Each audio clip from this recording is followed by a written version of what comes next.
আমি কি জিজ্ঞেস করতে পারি আপনি কেমন আছেন? এই ধরুন, রাতে খেয়েছেন কিনা? বৃষ্টি এলে পায়ে হাঁটা পথে এখনো পানি জমে কিনা? আমার কথা বলছেন, ভালো আছি কিনা? ডাক্তারের ভাষ্য মতো জানি না, বহুদিন ওই পথে হাঁটা হয় না।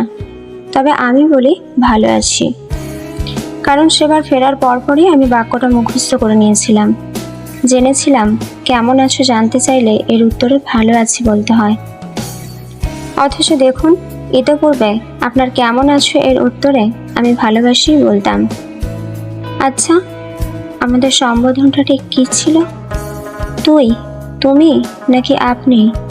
আমি বেমালুম ভুলে গেছি। মনে আছে একদিন খুব করে হেসে বলেছিলেন, আমাদের অনেকদিন দেখা না হোক, আমাদের অনেকদিন কথা না হোক। আমি বললাম কতদিন? আপনি আকাশে চোখ রেখে কবিতার মতো আওড়ে গিয়ে বললেন, যতটা সময় পেরিয়ে গেলে সম্বোধন ভুলে যায় সম্পর্ক। বিশ্বাস করুন, আমি সেদিন আকাশের দিকে আপনার অমন উদাস চাহনির ভাষা বুঝিনি কবিতার মতো আওড়ে যাওয়া কথার মানে। আচ্ছা, আমাদের সময়ও কি ততটাই পেরিয়ে গেছে যতটা পেরিয়ে গেলে সম্বোধন ভুলে যায় সম্পর্ক?